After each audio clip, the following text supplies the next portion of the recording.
The latest report by Simu Hirsch in the New Yorker confirmed that the US is involved in counterinsurgency and black ops inside Iranian territory. But what does it really mean to attack a country of 70 million people? To get a perspective on how Iran would react and how Iran in public opinion would react, I spoke to Triita Parsi, president of the National Iranian American Council. Triita, it's all about demonizing Iran from the McCain camp, apparently. He said in his speech to AIPAC, a nuclear-armed Iran is a danger we cannot allow.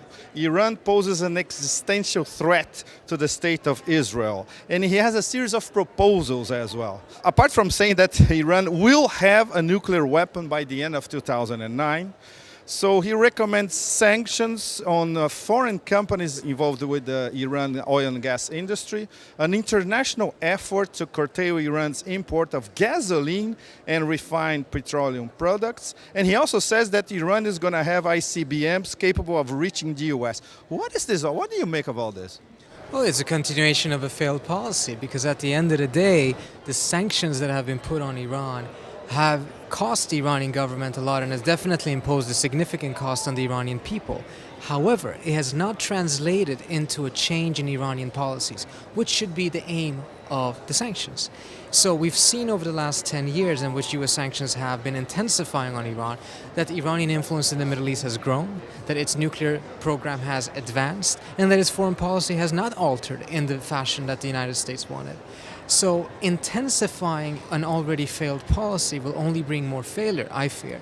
And as a result, it doesn't seem to be the right way to go about it.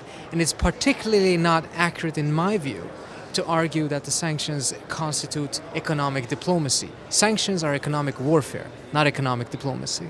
And the sanctions are not biting the regime in Tehran, basically. Are they biting the bazaris, for instance, merchant classes? Are they biting the middle class in Iran, for instance? It's biting the middle class more than it's biting the regime itself. I certainly believe, though, that the sanctions have been problematic for the Iranian government, but so has previous sanctions as well. Iran has been under US sanctions for more than 12 years. And initially, they're always very, very costly. Then they find a way around it.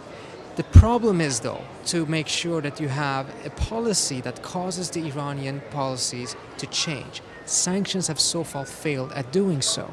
And I think part of the reason why it's failed is because the leverage that the United States can have through the sanctions, which actually is considerable, can only be utilized in the context of a negotiation, in which the United States can say, well, we can lift some of these sanctions in return for changes in Iranian foreign policy on these specific areas.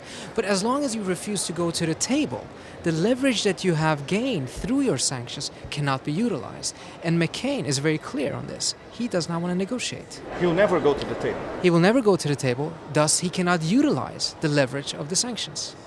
Are you having any echoes from Iran that with a possible democratic presidency, maybe the United States and Iran will be able to sit at the table? There seems to be an excitement, it's certainly here in the United States, about Obama's new approach. The argument, do you talk to your enemies or not, I think has been clearly won by the Obama camp, in the sense that people are very much turned off by the policies of the last 8 years. And I think in Tehran as well, there is a mystery around Obama. There is a mystery that the next president of the United States may not only be African American, but may also have a Muslim father and a Hussein as his middle name. And that actually can give the United States a significant political capital that it can again utilize in the Middle East, but only in the context of negotiations. Meanwhile, at the AIPAC conference, there is a lot of warmongering talk. Do they really represent the Jewish American community in the US, in your opinion? Well, various polls have shown that support for a military attack against Iran seems to be quite low in the Jewish American community, less than 20%. And even on the issue of Obama, 62% of the Jewish American community, according to some polls, support Obama. So this more hardline tone that one hears at this conference does not necessarily seem to be representative of the larger Jewish American community. But one has to remember also that this is politics, and in the American political system, if you're well organized, then you have more power. And AIPAC is the best organized Jewish American organization in the United States right now. And as a result, it does have considerable clout. Tell me about your organization, the National Iranian American Council. What can you do to counteract what can largely be perceived as APAC militaristic propaganda? Well, our approach is not necessarily to counter anyone in particular. Our approach is that our community believes, as does the majority of the United States population, that war would have tremendously negative consequences and that it would be un-American to even go for a military solution prior to having exhausted all other options. And when it comes to diplomacy, it has not even been begun to be utilized. And I think the Iranian American community stands in a strong position to be able to point out that no other people in the United States have suffered as much as the Iranian American community from the policies of the government in Iran.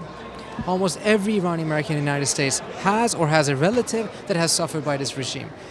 But the majority of the community recognizes that the policy of threatening war and economic sanctions, no diplomacy, has not improved the situation, has not advanced American interest, has not helped pro-democracy activists in Iran, has not helped the cause for human rights in Iran, and as a result, a new policy is needed. Hypothetical terms, in the horrific event of a US attack on Iran, would you say that the majority of the population would rally behind a theocratic regime? The historical pattern in Iran has been that when attacked, people rally around the flag. We saw that in 1980 when Saddam Hussein invaded Iran. This was at a time when Iran was in great chaos. The revolutionary regime had executed a large number of people from the Iranian military. Khomeini's grip on power was not as strong. He was in a very intense power struggle. But then Saddam invaded, thinking that Iran was weak, thinking that the Iranians would not unify. And within weeks, you had 100,000 volunteers rushing to Khuzestan region in order to expel the invaders. And a lot of historians argue that the Khomeini government did not survive in spite of Saddam's attack. He survived because of Saddam's attack. And if history were to repeat itself, which it so often does, then an attack on Iran would not weaken the government in Iran, it would strengthen it. An attack on Iran would not help the pro-democracy forces in Iran, it would kill it. An attack on Iran would not prevent an Iranian nuclear bomb, it would probably cause it to rush towards a nuclear bomb.